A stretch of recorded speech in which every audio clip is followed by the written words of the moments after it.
को लाइक करें, सब्सक्राइब करें, कमेंट करें। आपका दिल से शुक्रिया बड़ा करना चाहूंगी। वह प्रकाश तुम्हारे इन से परे, यह चक्कर तुम्हारे शरीर से, तुम्हें लगता है कि परमात्मा सिर्फ यह शरीर के अंदर सीमित रह सकता है।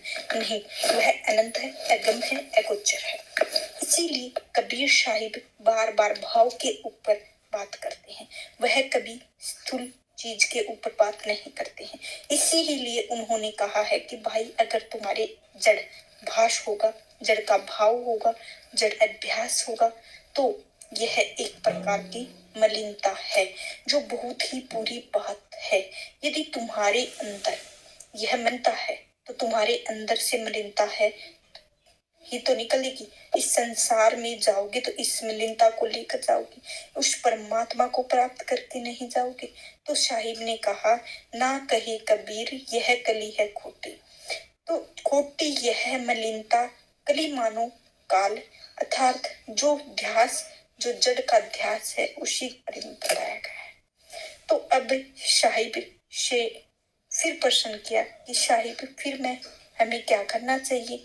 तो क्या करना चाहिए? किसी योगी का उसका संग नहीं करना चाहिए। तो सतगुरु कबीर साहिब बड़े ही विनम्र भाव से उन्हें समझाते हैं कि भाई देखो, तुम्हें योगियों के बारे में बताया, मैंने भी समझाया कि श्री कृष्ण का योग है, उत्तम है, क्योंकि मैंने ही यह सब कुछ समझाया। तो ऋषि मुनि थे, उनका योग उत्तम था, लेकिन साथ में ही उन्हें भी यह समझाया कि आजकल के जो योग सोचते हैं, योगी सोचते हैं, वह सस्ता उत्तम नहीं है। वह कबीर साहिब से प्रश्न करते हैं। गोपाल दास जी किया और साहिब से फिर बता दिया कि वह उत्तम योग कौन है, ऋषि मुनि को अपनाया है और उसे कैसे अपनाया जाता है। योगी के द्वारा व्यक्ति के उस मालिक से बरहा लीन हो सकता है, कैसे समाधिष्ट हो सकता है। तो कबीर साहिब कहते हैं कि देखो, योगी अलग अलग प्रकार के हैं। योगियों के नगर बसे मतन कोई जो रे बसे जोगिया हुई, यह योगिया का उल्टा ज्ञान है, काला चोला नहीं। वाक्य मान की भाई देखो, यह जो साधक है, जितने भी योगी हैं, यह योग के आड़ में भौतिक सुख इच्छा रखते हैं। इन योगियों के समाज से तुम दूर रहो, वरना तो इन्हीं जैसे कच्ची योगी बन रह जाओगे, क्योंकि इनका ज्ञान सेम उल्टा है। जैसा भी मैंने बताया, यह आत्म स्थिति है और जगह के सांसारिक भोगों की कामना करते हैं। तो इनको क्या कहते हैं? रिद्धि सिद्धि सब मिल जाए, और यह रिद्धि सिद्धि प्राप्त के चक्कर में भागते हैं, और रिद्धि सिद्धि की मुक्ति होती नहीं है। तो क्या रिद्धि सिद्धि कोई व्यक्ति बरहालीन हो सकता है? नहीं, यह थोड़ी सी सिद्धि दिखा के ही लोगों को भ्रमित करते हैं। क्यों? क्योंकि यह अपनी प्रशंसा पाना चाहते हैं, ताकि लोग कहें, अरे वाह, बड़ा सिद्ध पुरुष है, बड़े योगी हैं, तो उसमें इनका संग करना चाहिए। वे फिर लोगों को अपना चेला बनाते हैं। तो कोई संसार रह गया लोगों को अपने गुलाम बनाता है, कोई योग मार्ग पर चलकर और चेला बनकर अपना गुलाम बनाते हैं। तो फर्क क्या है दोनों में? एक सांसारिक है और एक सांसारिक रहकर संसार की इच्छा करता है, दूसरा योगी होकर संसार के भोग को इच्छा करता है। तो यह वास्तव में योगी है, हाँ, लेकिन दूसरी चीज यह है कि ऐसे भी योगी हैं जो वास्तव में सही मार्ग पर चलते हैं।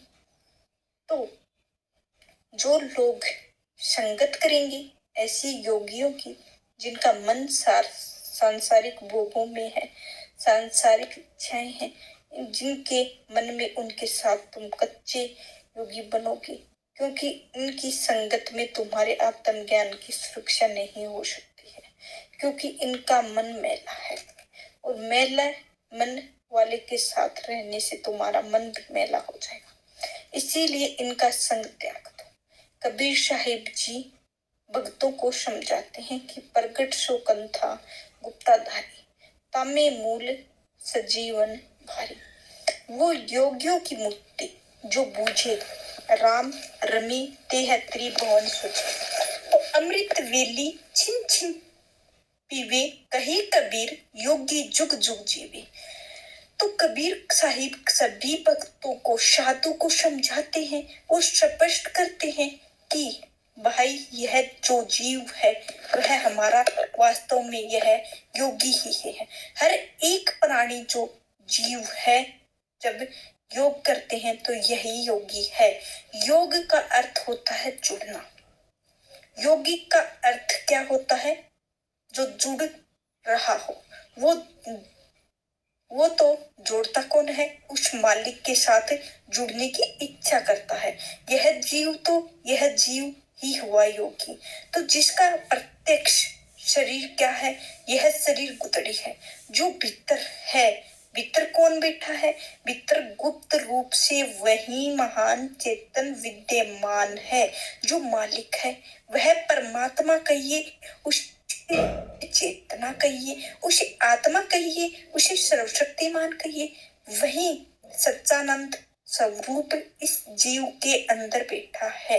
इस गुदड़ी के अंदर जो साधक जीव है, योगी, जो शुद्ध चेतन को मान लेता है, तो बस यही शुद्ध चेतन जो है यही सब कुछ है।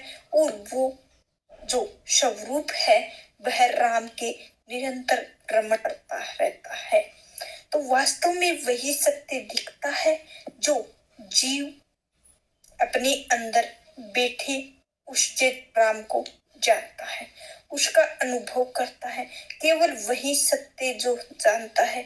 जब वह अपने स्वरूप को स्थित करता है तो वह निरंतर उस राम को में ही रमण करता रहेगा। सारे संसार को साक्षी मानकर वह सबसे अलग हो जाएगा।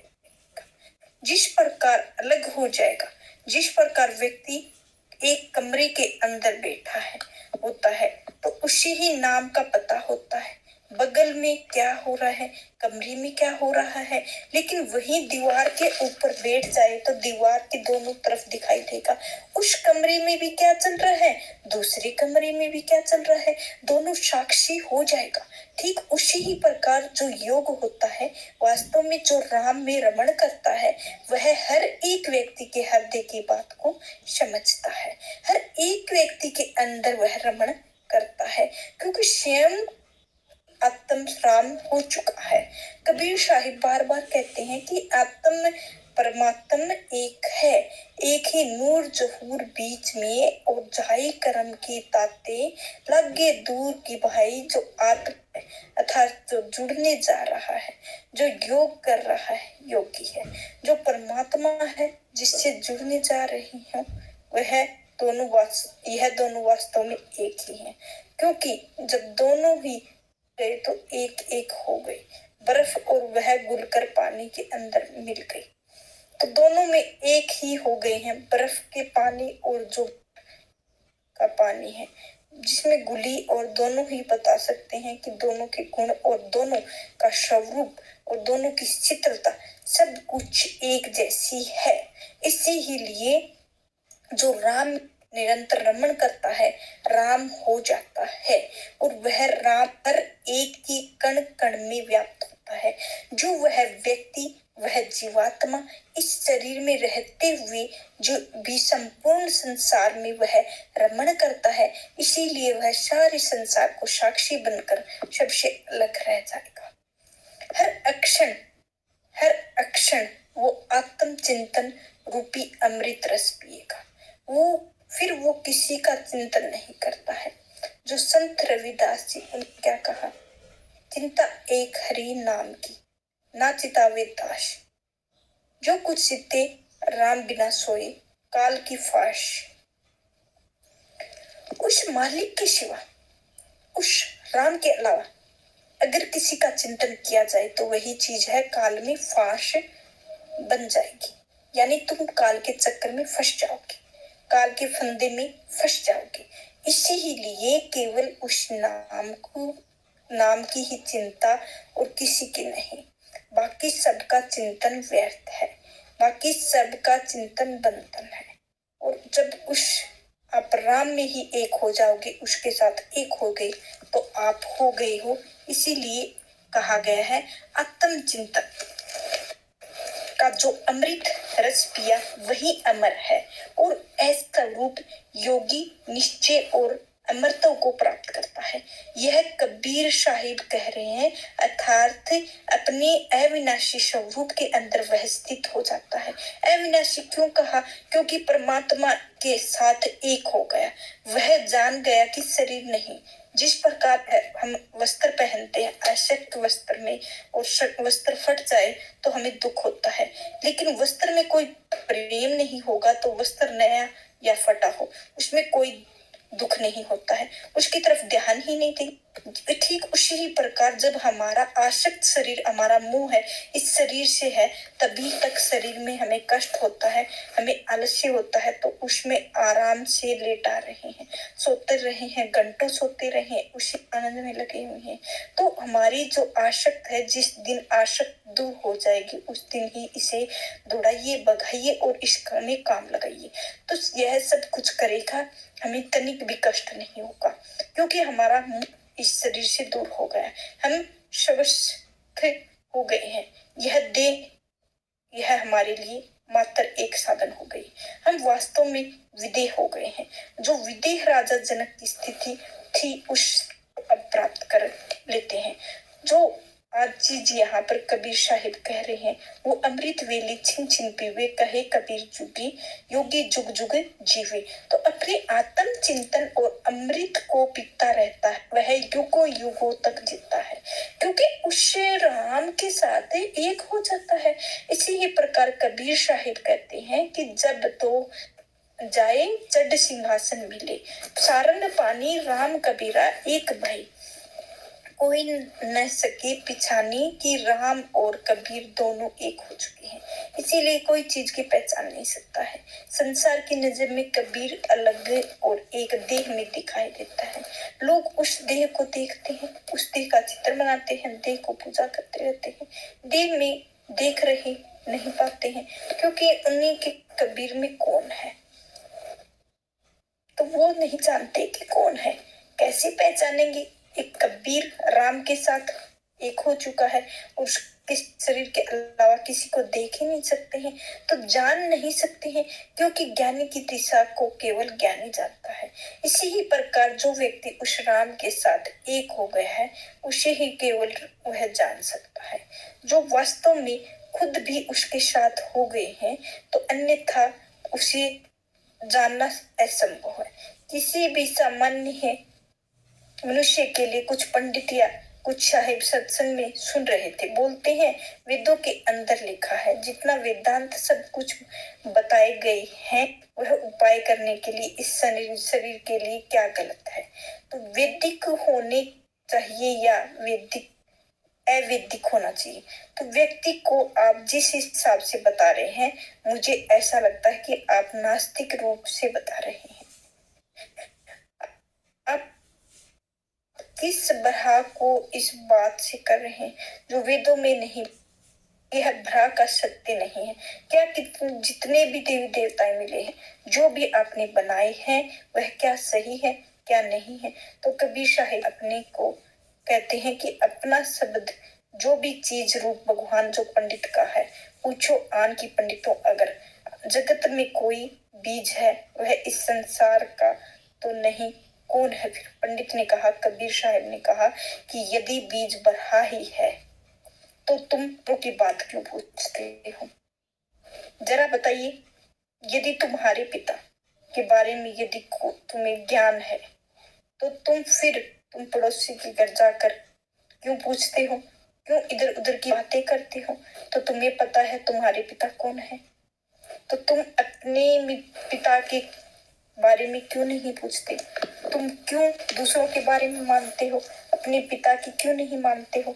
तो पंडित थोड़ा सा नाराज हो गए, बोला जिस प्रकार उदाहरण दे रहे हो। कबीर साहिब बोले, जो मात्र एक उदाहरण दे रहा हूँ आपको, ताकि यह बात समझ में आ जाए। तो पिता वही होता है जिसने हमें उत्पन्न किया है, ठीक उसी ही प्रकार ब्रह्मा भी है, केवल वही है जिसने हमें इस संसार की रचना की है। लेकिन तुम उसके बाद फिर अलग अलग देवी देवताओं में इसकी सब बातें क्यों करते हैं? क्या जो शरीर है वह अपनी सेठ की प्रीति समर्पित है? उसे अन्य नौकर की चाकू चुटकारी करना है अच्छा लगता है? क्या यही सही है? क्योंकि यदि सेठ ही अगर तुम्हें वफादार है तो तुम चाहोगे कि सेठ से मिलेगा, तुम्हें राजा के वफादार हो जाओगे, राजा से जाकर मिलोगे, राजा तुम्हें सब कुछ चीजें दे देगा, तुम्हारे एक एक पहरेदार की चुटकता दे देगा, तुम्हें शोभा देता है, तो क्या जरूरत है उसकी? पंडित ने कहा नहीं, यदि राजा के साथ मित्रता है तो वह फिर किसी चाटुकारिता के साथ, किसी प्रशंसा के साथ। यदि कोई जरूरत नहीं है तो कबीर साहब बोले, बस यही कह रहा हूँ कि यदि आप तुम ब्रह्मा जानते हो तो ब्रह्मा इस है, उसी ही संसार में बनाया गया है, और यदि तुम्हें देख रहा जाता है तो यह कोई भी देवी देवता तुम्हें बचा भी नहीं सकते हैं।